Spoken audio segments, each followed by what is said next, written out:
I raised my hands to the Japanese soldiers, but no one cared about me. Then a squad of Japanese soldiers approached. I surrendered to them again, but the soldiers didn't understand English. I even shouted at a tank. The soldiers treated me like a joke and mimicked my actions. Then they drove me away. I had no choice but to go home first. Because of the war, my parents had fled the area. The house was in disarray. I even found that servants were moving furniture out. I tried to stop them, but the servant walked up and slapped me. I stood there stunned, realizing that war had changed everything.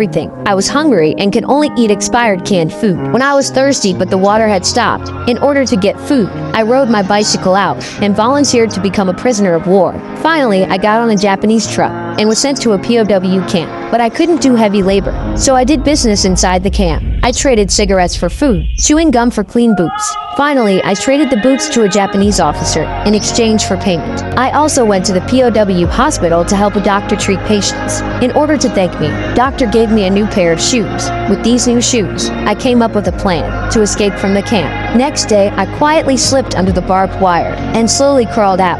At that moment, all the prisoners watched me, wondering if I would succeed. Unluckily, a Japanese soldier noticed my shoes. He came looking for me. I had to hide in a muddy pit and give up the escape plan. When I returned to the camp, my courage earned everyone's respect. The prisoners even saluted me. I felt like I grew up instantly. As time passed, the Japanese were about to surrender. That day, a P-51 fighter plane flew over. It strafed the Japanese forces. I excitedly ran up to the second floor to watch. The pilot actually waved at me. I cheered for him. The doctor saw this and immediately came up to stop me, saying it was dangerous. But I only wanted to leave the camp quickly because I was afraid I would forget my parents' faces. After the bombing ended, the Japanese army had to retreat. All the prisoners left the camp. Only I stayed behind, eating the leftover food. Suddenly, a blinding light like the sun shone in front of my eyes. Later, I learned it was called an atomic bomb. Soon, a group of American soldiers arrived. They took me to a Red Cross shelter. It was full of children who had been separated from their families. One by one, they all found their parents. Then a woman called out to me. I took her hand and removed her hat. I finally recognized that this woman was my mom, separated from me for 3 years.